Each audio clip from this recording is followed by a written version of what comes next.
I am Stone Anderson, and I want to apologize about the audio quality and video. We're doing a podcast over Skype right now.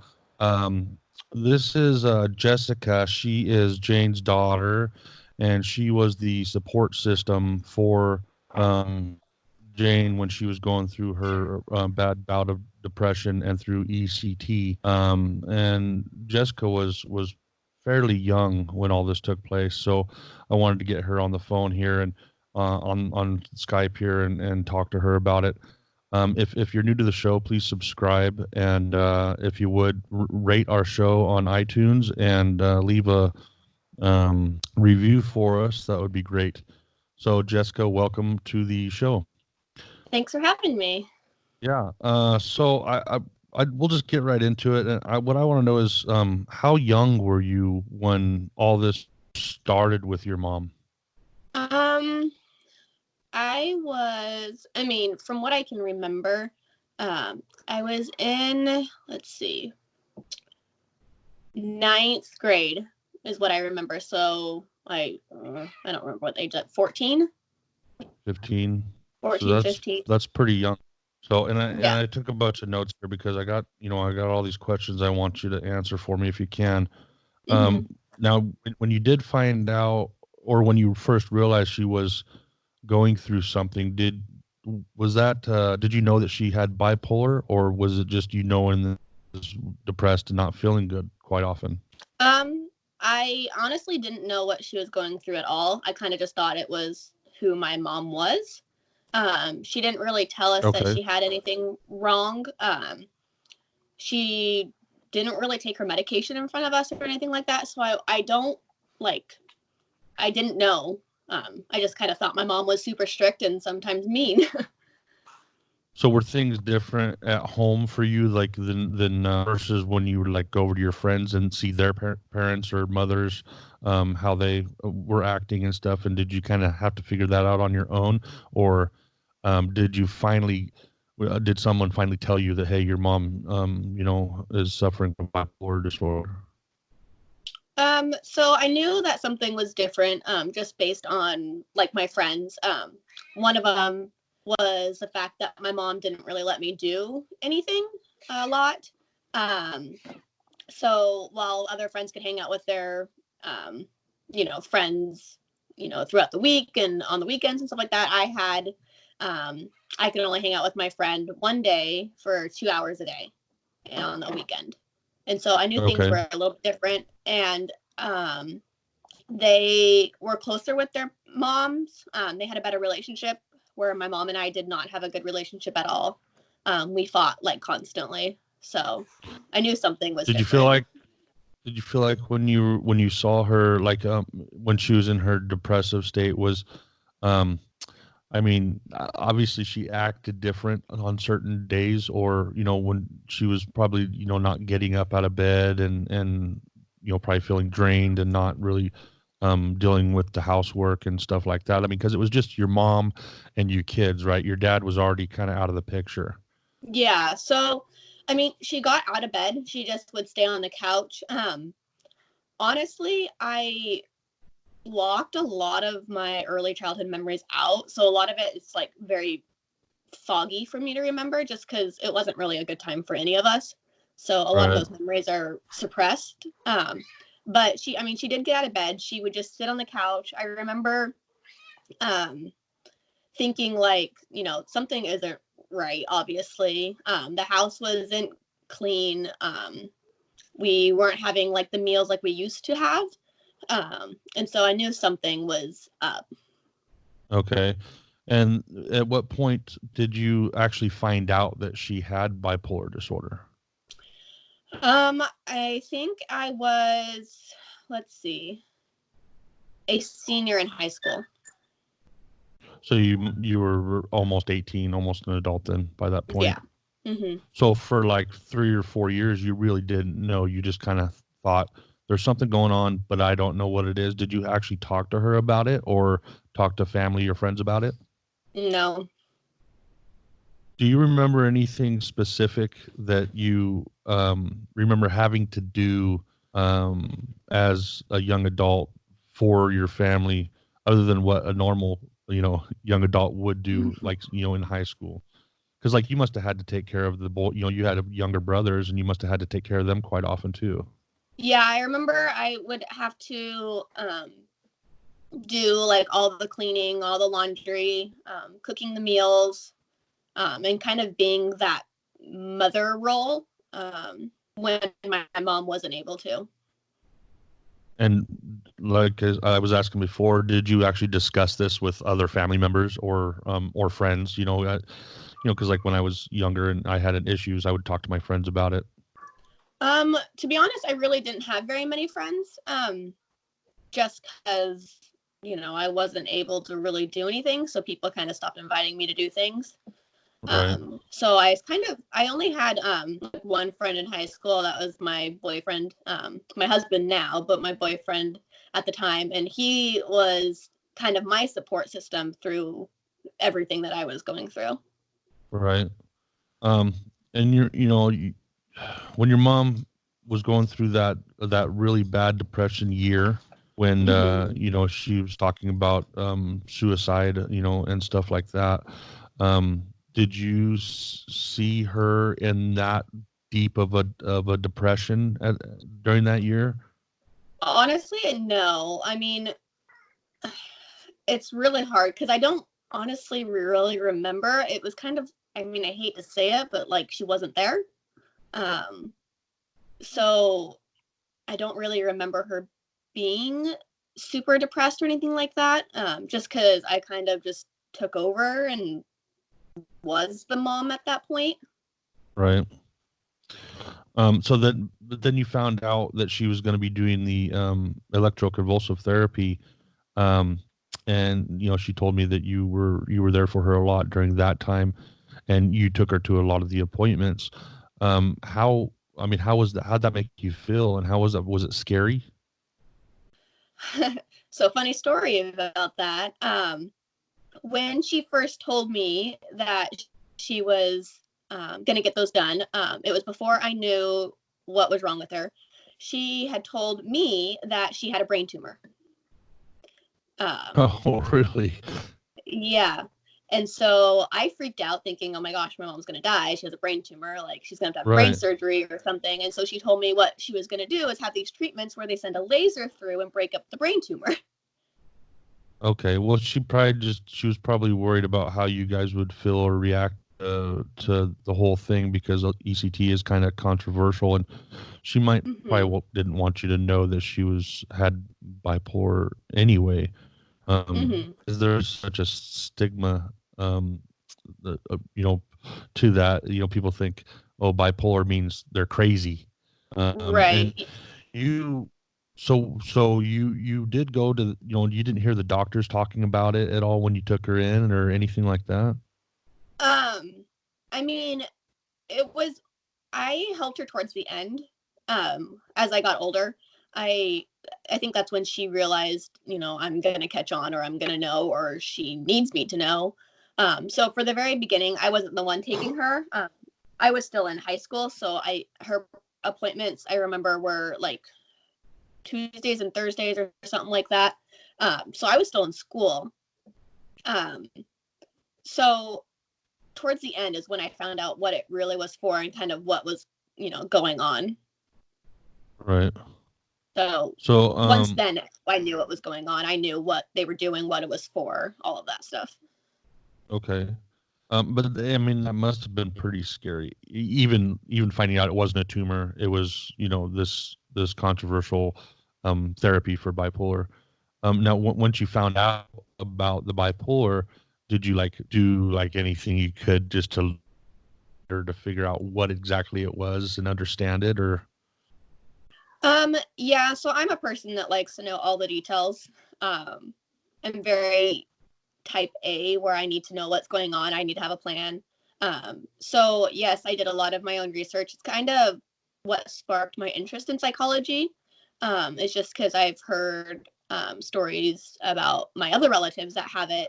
And so it kind of was like, what is it? What causes it? What different types of, mental illness is there?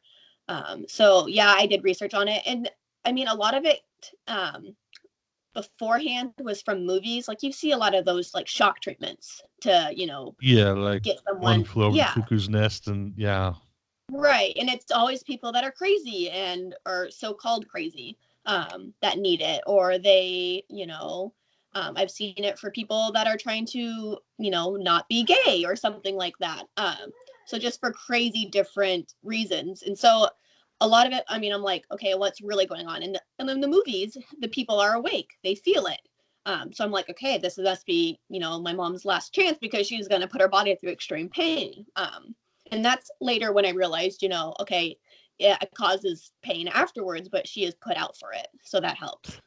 Right, and I think it used to be like that where they were awake for Mm-hmm. that kind of procedure, and you do see the old recordings of stuff like that in the Right. like the insane asylums and stuff like that. Mm-hmm. And the people I've talked to, I mean, even lately, I've told them, I talked to them about the podcast that I did with her and how she went through that, and they're like, they couldn't believe that they still do that. So there's Right. like this whole unawareness of the things that they still do for therapy Mm-hmm. for people that the medication just is not working. Right. So I mean, yeah, they, now, go ahead. oh, yeah, I was gonna say, yeah, they still do, ECT, they do lobotomies, they do a lot of different treatments to hopefully help combat someone's, darkest issue. Right, and I didn't know they still did lobotomies, but that's that people don't know what that is. That's basically where they take out a part of your brain, a lobe of your Mm-hmm. brain that is affecting you, and I think that's probably more for patients that are really psychotic. Um, Mm-hmm. but the closest disease to bipolar disorder is uh, what's it called?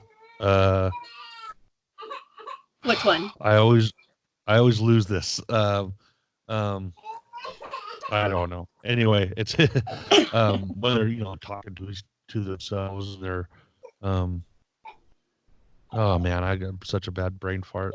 Anyway, A so different mental illness? yeah, Schizophrenia? schizophrenia. Yeah, schizophrenia. Mm-hmm. That's it. Yeah. I don't know why I couldn't think of that.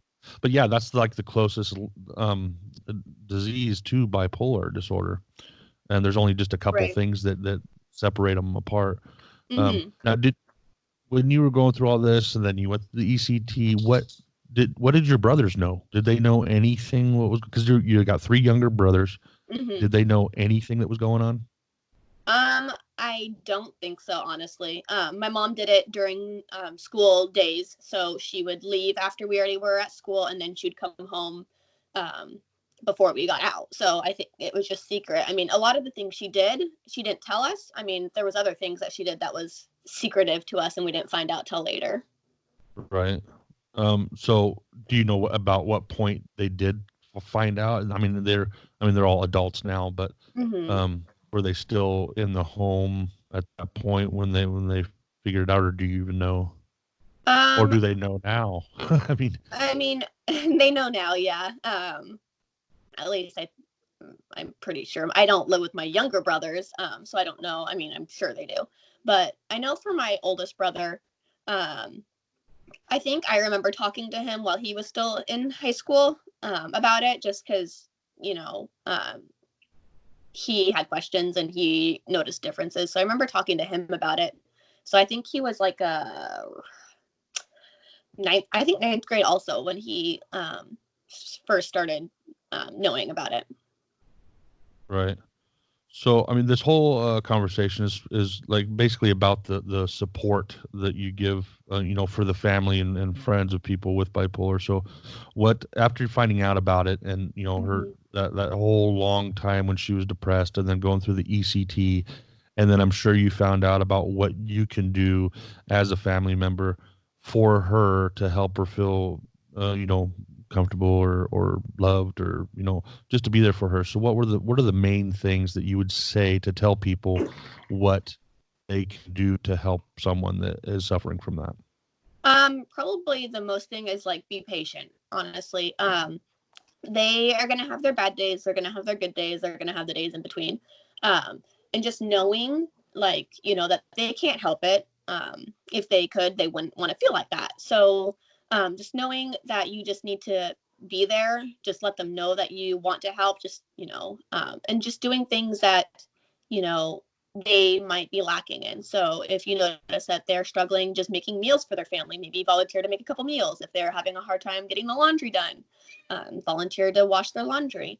And not so much like, you know, let me know when you need some help, because they're not going to. Most of the people that I've come across, they don't want to admit their weakness, so they're not going to reach out for help. But Right. volunteering and saying, you know, hey, let me, you know, take care of the kids for, you know, the weekend so you can rest, or, you know, I'd love to bring you dinner. What day works best for you, kind of a thing. More volunteering yourself to do it, not waiting for them to ask for help. Right. Yeah, that's I mean that's something that she was talking about, was like just knowing that it's not your fault, but Mm-hmm. just be gentle with me and understand, like just have patience like you said. And I'm sure Mm-hmm. I mean I'm assuming that's pretty hard on family and relationships and stuff like that, but you know, it's very important that people just to be kind and gentle and not say, you know, well, you're just acting easy, you know, because you do Right. hear that And, a lot in relationships. And um mm-hmm. well, I have. Do you think it's helped you? You know, you took care of her a lot and the family a lot, and do you think it's Mm-hmm. helped you now that you're an adult, with your own? Because you have a kid now and a family Right. of your own. Do you think it's helped in any kind of form? Yeah. So I definitely think it did help me be the mother I am today. So because of everything, I say I had to grow up fast. I had to become an adult faster than most. I had to learn how to do things.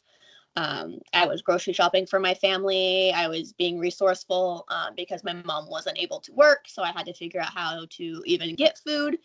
So I would say it did make me the person I am today just because of it. You know, I am more aware of people's feelings, and I want to make sure that they're happy before I'm happy myself, just because, you know, I saw my mom so unhappy. Um, so I would definitely say that it did make me the mom and the person that I am now. Do you look back on all of that now and think that it was a really hard growing, you know, a hard childhood, or do you say, you know, I had a good childhood and I was just, you know, that's it is what it is? I mean, both. It is what it is. You can't change it. It made me who I am. It made the relationship that my mom and I have today what it is. But I would definitely say I had a very rough childhood. Talking with my husband and stuff, because he was there through it all that I was going through. Um, I would definitely say that it was pretty rough. You cut out there for just a second. It was hard. Is that what you said? Yes. Yeah, Yeah, it's okay. definitely rough. But looking back, I wouldn't change it. Uh, I mean, that must have been really hard as a young woman. I mean, you're going through, um, you know, all everything women go through when they go from childhood to womanhood, and then Hmm. also trying to take care of, basically take care of a family, including your mom and your little brothers and stuff like that. So, when you moved out on your own, or with your boyfriend, now your husband, was that nerve wracking for you to like not knowing what was going to happen to your mom, or if she was going to be okay, or you know, because it wasn't, you know, and I heard some of the backstory, so I know it wasn't just like you're down the street; it was across different states when you left. So, was that hard for you? Yeah, so at the time I had been with my boyfriend for 3 years when she all of a sudden just said we were going to move. So it took me by surprise because it started off as a joke. She was looking at houses to see what, you know, how cheap they were in a different state. And I was freaking out thinking, oh my gosh, we're moving. She was saying, no, we're not moving. I'm just looking. A couple months later, we were moving. So it was very drastic, very like last minute almost. Um, and so when I had troubles deciding if I was going to move with her or stay here. I decided I needed to move with her. I needed to help her make sure that she was stable. And so I lived with her in a different state for about 2 years, actually. And I gave my my boyfriend at the time, I told him if he got into the certain job that he did, I would move back and live with him. And he did. And so I had to kind of hold up to that promise. And at that time too, I mean, I was 21, um, still living at home, not really doing anything with my life, kind of just being there as a support system. So I knew I needed to become my own person at that point. So it was very, very hard decision to leave my mom. And it kind of, when I moved back, it really did mess me up. Right. But did you feel she was going to be okay though? Like you left, and I'm sure you were like really checking on her a lot, like right from the beginning. But do you think that she did okay after everything? Yes and no. At that point when I moved, our relationship was super strong. We were super close. She was my best friend. She's the person I chose to hang out with when I lived up there. So it was basically like I was moving away from my best friend and my family. So, but I knew she would be, I mean, I hoped she would be okay. I didn't really know, because you don't really know with someone that goes through mental illness. Right. So she was telling me that, well, and of course I know this, but it runs in the family, bipolar depression runs in the family. And she was telling me about one of her younger sons. Do you feel any effect of that? I mean, I don't really, if you don't want to answer, that's fine. I just was wondering if you felt any effects of bipolar in your own life. I don't think I have bipolar. I mean, I'm not a doctor. I can kind of see how what my mom went through. I don't think I suffer from that. I know I am diagnosed with like depression and anxiety. So I am being treated for that, which, I mean, I kind of knew at some point that I would be diagnosed with that just because it does run in the family. It was more like a ticking time bomb, like, when is it going to happen? Kind of a thing for me. So I was my husband did. No, you're good. My husband did notice a difference when I moved back. I did fall into a stage where I was not happy. And so I think that was like the first sign. It was kind of like a major life change for me, moving away from my mom, my best friend, living on my own, being responsible for my own family, which, I mean, I was before with my younger brothers and stuff like that. But this was like, okay, I have to come up with the money. I have to pay my bills, kind of a thing. And so that was like the first sign that I was suffering through something. And then with my pregnancy, and after all of that, that's when I started having like the anxiety and more of the depression. Right.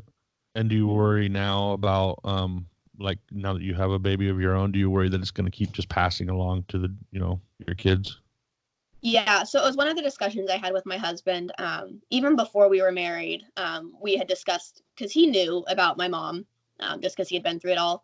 It was one of the things that we were talking about, if we do get married and have a child like this, there is a strong possibility that our child could have something. And so it was, and I mean, it still is a fear that I have. I feel like I'm more on a lookout for anything, even though he's super young still. I feel like I'm going to be always on edge.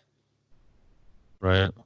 Well, I mean, and people that have bipolar disorder, whether it's, severe mania or depression, the treatments and the help that there is today, it seems like they still have a very good quality of life. I mean, they still have I talked to Tracy yesterday, and he had a super high manic episode, and he lost a lot of his didn't lose his life, but like it really threw a wrench in his life. He had lost his job of 25 years. He, lost his house. I mean, all this stuff. But he still says, I feel good today. And I still have a good life, and that's one thing that I think is great and important. And so I mean, I I think that you're an amazing young woman, and good job for taking care of your family and your mom and your younger brothers and everything. I don't really have any more questions at this point. I'm just winging it. So, is there anything that you want to say to anybody that is listening? Um, I think for someone that goes through bipolar or something like that, talking to your kids, I mean, I know even if they're super young, they know a lot and can be helpful. I think if my mom would have, told me before I was in ninth grade or before I was a senior, what she was going through, I think it would have helped a little bit, because to me, it just seemed like she was mean. There was one point in our childhood, I hate to say that word mean, but I mean, it was hard. Right. At one point in our childhood, I was in 10th grade. She brought us all into her bedroom and told us that we are not pulling enough weight as a family, and if we are going to continue living here, we needed to pay rent. So, Oh, snap. yeah, so I was a senior. I'm thinking, or I was in 10th grade. I'm thinking, okay, I guess I'm dropping out, or I'm going to move in with a friend. And then I was thinking, okay, what am I about my brothers? They can't get a job. And looking back now, I realized, okay, she was in her mania stage. So her low is the depression. Her high for mania is anger. And I know that now. So looking back, if I would have known, okay, this is just what she's going through, it would have been easier to take, instead of thinking, okay, well, my mom's gone off the deep end and thinks that my 7-year-old brother is going to be paying rent to live there, when that's her job, is to Right. supply a house and food and all of that. I think it would have been easier if we would have just known. Right. Well, that's I mean, a lot of great information, and I really do appreciate you coming on and talking about it. I mean, I'm sure it's sometimes could be hard to let all that out there, and I know it was hard for her to talk about everything that she went through, and but I think it's important that people know that there is a support system. There's treatments out there that you can get, and there's help. You don't have to live in this dark depression or this high manic state. There's help. So Yeah, and one thing I do want to note, just from going through my experiences as well as me personally, if you, I mean, always ask for help. I've had a lot of different situations that I've come across, some more recently, that most people that are healthy are not unhappy. Yes, they'll go through stages where they are sad. It's not depressed, but they're just sad, situational, and that if you just feel unhappy or not good physically, mentally, reach out for help. I was in denial that there was something wrong with me for so long. I kind of just thought that I was just a gloomy person, a dark person, just not happy, until I realized, like, it was my husband saying something like, do you want your child growing up seeing you like this? And that's kind of like, oh crap, like, that's what I went through. I know I don't want my son to go through something like that. So that's where I right. finally was like, okay, I need to go to the doctor, because my husband's not always sad. I'm always sad. I'm not doing good. There's might be something that is wrong. And that's when I finally went into the doctor and got the help that I needed. And yeah, I still have my days where I struggle. But for the most part, there is a significant difference from where I was a couple years ago till now. So I would Right. definitely say that, if something doesn't feel right, if you feel like it's harder than everyone else is feeling, definitely go get help. Yeah, but I think a lot of people have this fear of being labeled bipolar Mm-hmm. or mental illness. That's a big, Mm-hmm. like, oh, I'm mental. It's Right. you go get help anyway. Keep it to Mm-hmm. yourself if you need to keep it to yourself, but go get help. There's plenty of it out there. And I'll Well, leave some links in the description on the video of places where you might be able to call to get some resources for help. right. And that's the thing too, is that the more people that talk about it, the more people that make it normal, the better it will be. The people that, you know, I'm not saying go out and just give yourself a label just to give yourself a label, because it's the cool thing to do. But I think the more that people talk about it and the more people realize that there are a lot of people, I mean, famous or not, I mean, look at all the people that, have come out when it was already too late saying that, they were Yeah. depressed or unhappy, that it's not just people that have a hard life. It's people that make millions of dollars, have nice houses. It can affect anyone. And so I think the more that people talk about it, the more that people realize that it doesn't mean you are so-called crazy, the more acceptable it will be in the community and society. Right. Well, that's great information. Thank you again for coming on and sharing what you had to share. And, I look forward to talking to more people like you and just, I love just the conversation of finding out how people tick. And, there's help out there for everybody. And so thanks for listening. If you're watching us on YouTube, please subscribe and leave a comment. If you're listening on the podcast platforms, please subscribe also and leave us a review and rate us. And we'll see you again next Monday. All right. Thanks, Jessica. Bye.